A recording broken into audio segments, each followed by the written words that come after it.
Hi everybody, it's Jim. Great Books, Big Ideas. It's Friday, August 14th. Let's do a Friday Reads video. Okay, I've finished about 4 books since my last update, and I'm going to go a little bit in reverse chronology. So I read these 2 books about Hermann Hesse. This one's also about Carl Jung. So I read this Hesse Poems book with translations by Charles Wright, or James Wright. I'm sorry, James Wright. That was good. I talked about it in my last Poetry Thursday video, and it has the German language on a facing page and then the translation on the right page. So it's not a ton of poems in there, and there's maybe about 30 or so, but it's a nice small sampling of Hesse's poems. This book I finished this morning, and boy, wow, I don't even know how to start with this. I don't want to bury the lead, but I will a little bit. This is a book called Jung and Hesse, A Record of Two Friendships by Michael Serrano. There's a photo of Michael Serrano with Hesse included in the volume, proof that he knew him. It was published in the early 60s. Serrano was a Chilean diplomat and writer. I didn't know anything about Miguel Serrano, and now I wish I didn't know about him. But we'll just talk a little bit about the book first of all. The book wasn't bad. It's very short, just a little over 100 pages. It's his memories of meeting these 2 giants late in their lives, like in the late 50s, early 60s. He befriended them, or they befriended him. Miguel Serrano comes across as a bit of a fanboy. He ingratiates himself into these gentlemen's lives. They take him in, they talk to him, a few meetings here and there, they exchange letters, that kind of thing. He shares a lot of this correspondence, he reports the dialogues that they had, and all that was very, very interesting and pretty well written. Miguel Serrano comes across as a bit of a seeker. At the time that he was meeting these guys, he was an ambassador for Chile to India. He has a great interest in studying the Hindu religion and mythology. He's very much a seeker. He sort of feels like he's between the East and the West. And, he's just kind of like talking a lot about the mythological, symbolic characters that Hesse and Jung wrote about. Figures like Abraxas, and books by Hesse like Steppenwolf and Journey to the East, and the Glass Bead Game and all that. He seems interested in this sort of hermetic, like exclusive, elitist inner circle, like he wants to become part of that. So in his correspondence with Hesse and Jung, he's very much probing, asking questions, like sharing his opinions and whatnot. And there's some interesting back and forth, and you get some interesting insights into how Hesse thought and how Jung thought. And he talks about the end of these guys' lives. He seemed to be around or nearby, like when they died, and visited, like after the fact, visited their graves. So it's sort of a nice tribute to these figures. I read the book. I thought it was pretty innocuous. It was of interest. It was a good read overall. Like if you're interested in learning more about Jung and Hesse, it was interesting to hear them talk in what I assume is their own words, although this is caveat, it's reported dialogue, and you don't know exactly how accurate he's being. The correspondence he shares, you assume it's accurate. This was published by Random House, an imprint of Random House books in the 60s, and then reprinted later. I think this might be like a 90s reprint. I found it at a Goodwill store. And so I just sort of thought, well, that was kind of a good read. But as often the case, if I don't know much about the author, and I couldn't find anything in the way really of a biography of the author, not much to speak of at all, which was a little bit sus. And it's like I went to the internet and I was just doing some searching, like, who is Miguel Serrano? What else did he write? You know, like, what's his reputation?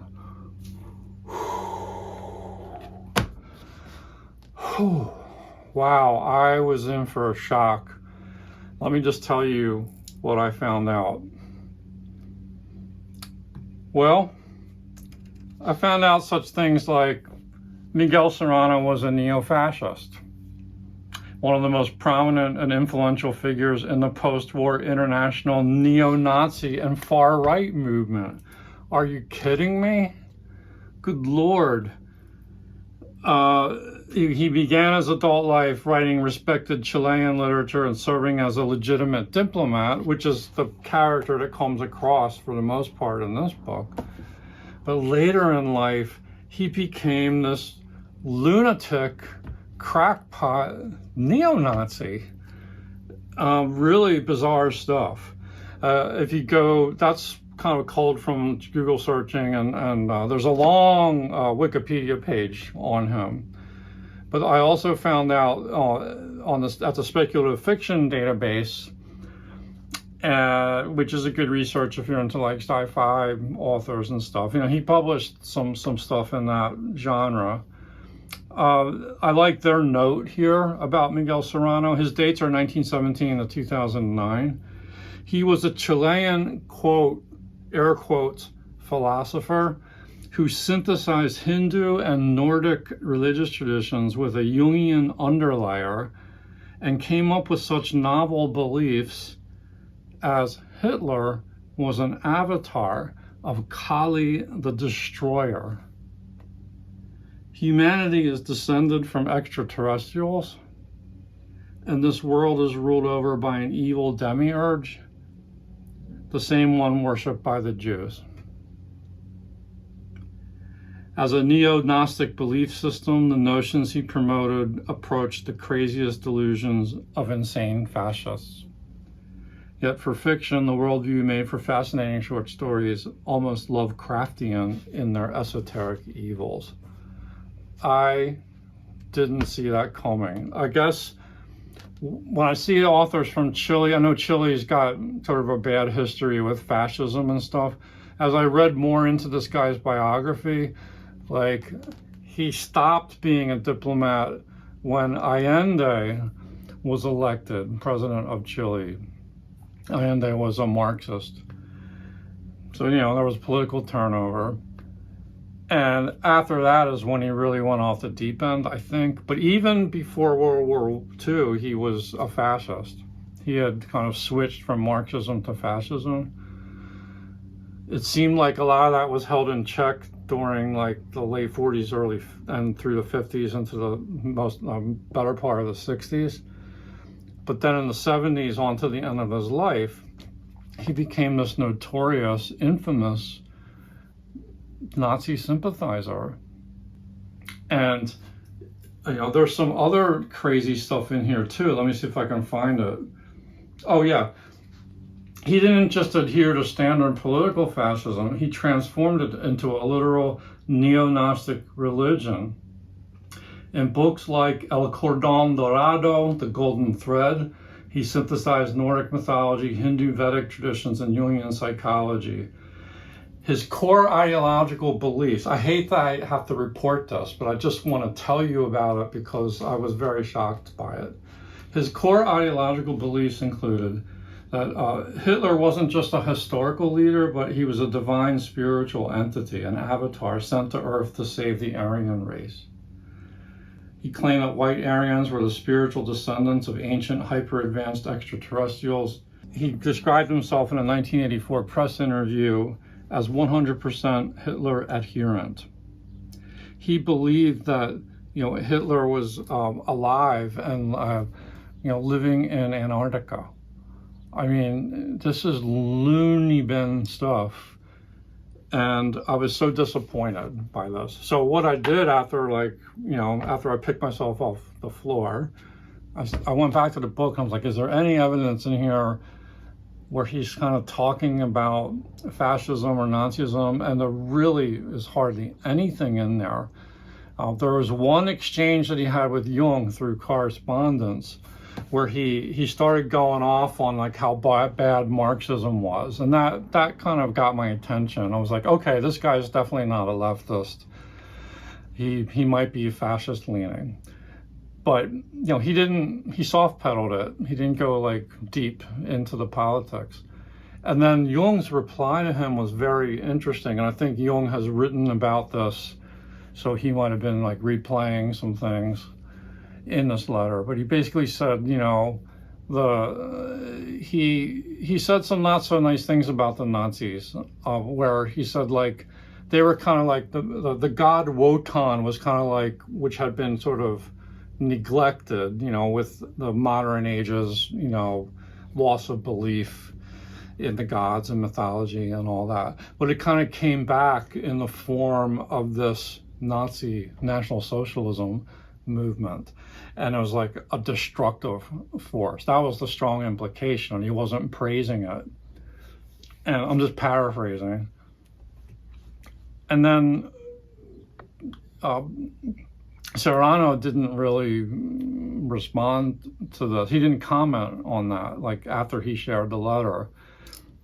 So I didn't really think twice about it. It was just like they're exchanging their views about things. And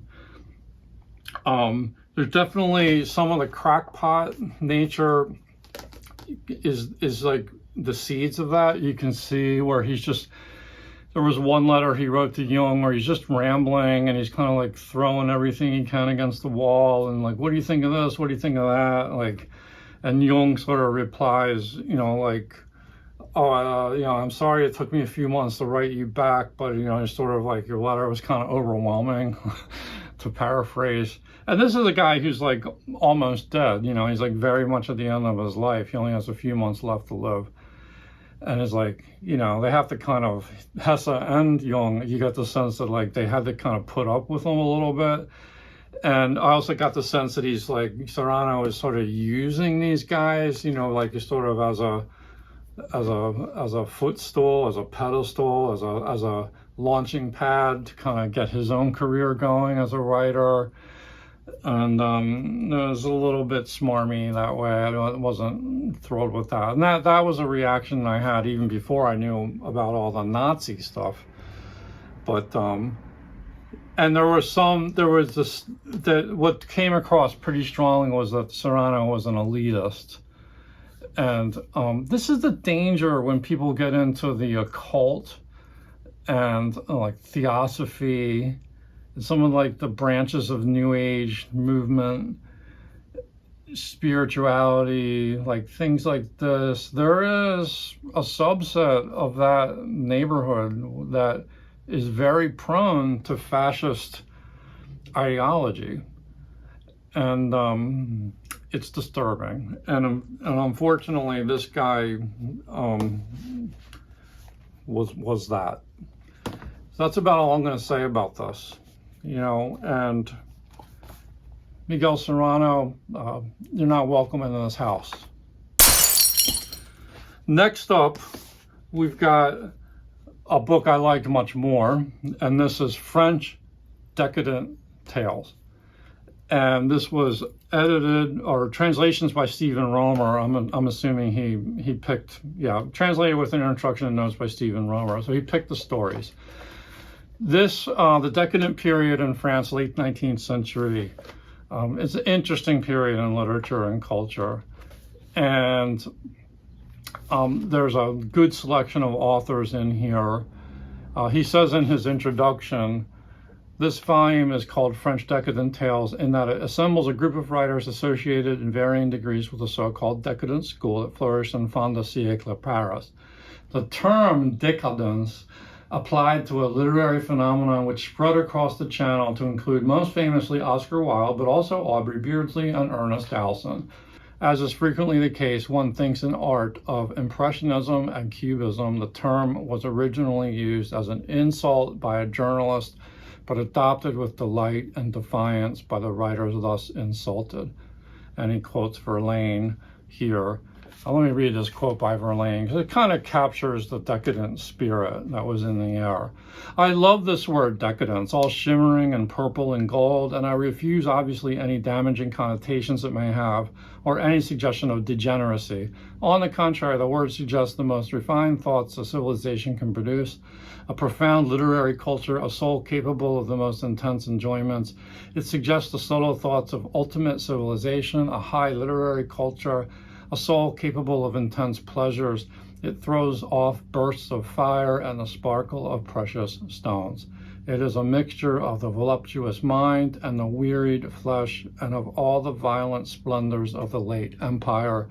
It is redolent of the rouge of courtesans, the games of the circus, the panting of the gladiators, the spring of wild beasts, the consuming in flames of races exhausted by their capacity for sensation as the tramp of an invading army sounds. So it's a nice introduction. He goes on for many pages about this, and he introduces us to the authors. Most of these authors I'm not familiar with at all, so this was brand new territory. This was a little free library find, by the way. And I really like this Oxford World's Classics cover.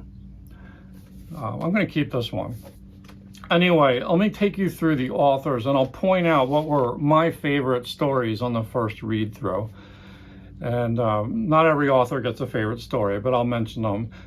Jules Barbey d'Aurevilly, he has a story in here called Don Juan's Crowning Love Affair. Then Villiers de L'Isle Adam, sorry for my French, has 3 stories: The Presentiment, The Desire to be a Man, and Sentimentalism. The Desire to be a Man I highlighted as a good story. Catulle Mendes, What the Shadow Demands, that was a good story. I highlighted that one. Leon Bloy, A Dentist Terribly Punished, The Last Bake, The Lucky Sixpence, 3 stories. 4 stories by Octave Mirbeau, On a Cure, The Bath, The First Emotion, and The Little Summer House. I liked the First Emotion. Jean Richepin has Constant Guignard, Descholières, and that's the title. Constant Guignard I highlighted as one of my faves. 4 stories by Guy de Maupassant, really the only author that I half knew well. At the Deathbed, A Walk, The Tresses, and Night. 2 of his stories made my favorites list, A Walk and Night. Gustave Geoffroy, The Statue. Looks like I highlighted that one too. Jean Lorrain, An Unsolved Crime, The Student's Tale, The Man with the Bracelet, The Man Who Loved Consumptives. There's a lot of stories in here about just extreme, lurid behavior. It's basically tame by modern standards, but back in the day, this was pretty racy stuff. Georges Rodenbach, The Time, I highlighted that story. Remy de Gourmand, Danette, The Fawn, Don Juan's Secret, and On the Threshold. On the Threshold I highlighted. And Jules Laforgue, who I have this poetry volume by him that I got not so long ago. Wasn't aware that he really wrote stories too, but there's a story in here called Perseus and Andromeda, which that was pretty interesting. I didn't highlight it, but I kind of enjoyed it. One of the longer stories in the collection. Most of the stories are very short. Marcel Schwab, The Brothel, The Sans Gueule, 52nd and 53rd Orfila, Lucretius, poet, and Paolo Uccello, painter. I highlighted The Brothel. That was a kind of an interesting story about a setting. And then finally, Pierre Louis, A Case Without Precedent. So those are the stories that you're going to get in this volume. I think it's a nice sampling, a nice introduction to the decadent period in France. I kept flashing on Edgar Allan Poe. I can understand, given the quality of this writing, why Poe appealed to the French in the 19th century. He clearly had some influence on them. If you like Poe's tales, you'll probably like a lot of what you get in here. Also, Baudelaire came to mind. And Baudelaire's paving the way for this kind of stuff. He's a poet, but he's paving the way for the prose that these guys explore. Of all the authors in the book, my favorite was Guy de Maupassant. Those 2 Maupassant stories I highlighted, A Walk and Night. they were disturbing, like, you know, in a kind of almost like a Kafkaesque kind of nightmarish way. They seem to be a little cut above the rest. So that was a good read. Then, last but not least, I finished this translation of the Divine Comedy, Penguin Classics Deluxe Edition, with the deckled edges. I bought this book for the cover. I like these illustrations, and I wish there were more illustrations. There really aren't illustrations in the text itself. There's just introduction, text, notes, pretty extensive notes, although I didn't go through them very carefully. And there's a few maps. You know, there's always going to be like a map of hell, purgatory, and paradise. Translated by Robin Kilpatrick. This is a recent translation, going back to originally 2006, 2007. Combined edition was 2013. So not that old. I wanted to like this more than I did. I've read the Divine Comedy all the way through once before. I've read the Inferno in different translations maybe about 3 or 4 times. And then now this one. I just think that this didn't quite connect with me. After I read it, I looked, you know, surveyed a little bit on the internet to see what other people were talking about. It seems to get pretty high ratings from people. I wonder how many of those people actually read it, but whatever. The notes appear to be pretty good, but I didn't really study those. And I probably would have enjoyed the translation more if I had paid more attention to the notes. Dante's a tough poet. You know, he's using so many allusions. There's so much religious symbolism in here, allegorical symbolism, but local Italian cultural references, geography, all this stuff. It's really a text that a modern reader is almost forced to study. But I tried to just plow through, going, you know, usually about 3 cantos at a time. And it took me 2 or 3 months to get through it, off and on reading. I just mixed on it. Like the Inferno, like it's definitely not my favorite translation of the Inferno. I looked up in my spreadsheet of all my books, and I think I've got about 8 translations of the Divine Comedy. I think there are 8 different translations, at least. And I haven't read all those, but I don't think this is going to be one of my favorites. The Purgatorio, I will say, picked up for me. I was enjoying that translation more. And this is probably only the 2nd time I've read Purgatorio.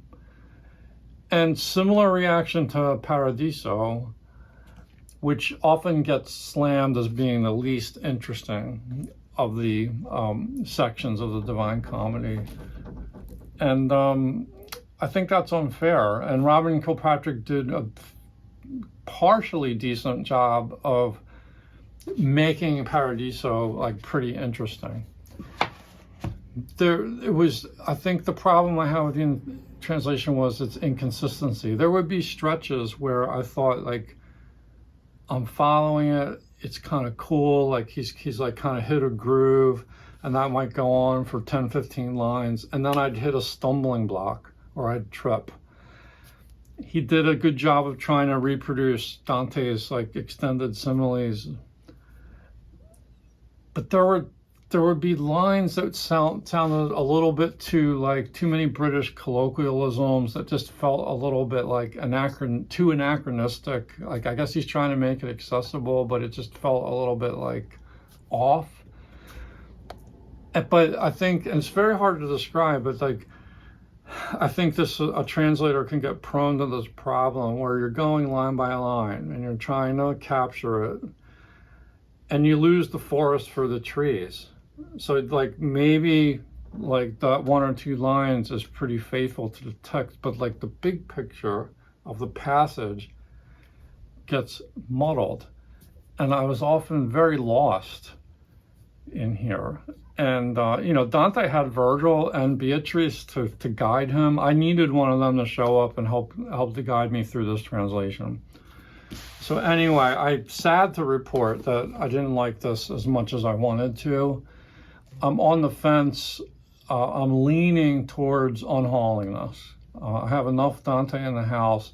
I might keep it, in the discard pile for a little bit longer. I might look over the notes and see if they're of some value, and I might peruse some more Dante translations just to make sure I'm not being unfair to Robin Kilpatrick. Everyone has their own taste, but if you really like the Robin Kilpatrick, like, tell me where I went off, where I went to Rye, where I got lost in the middle of the dark wood.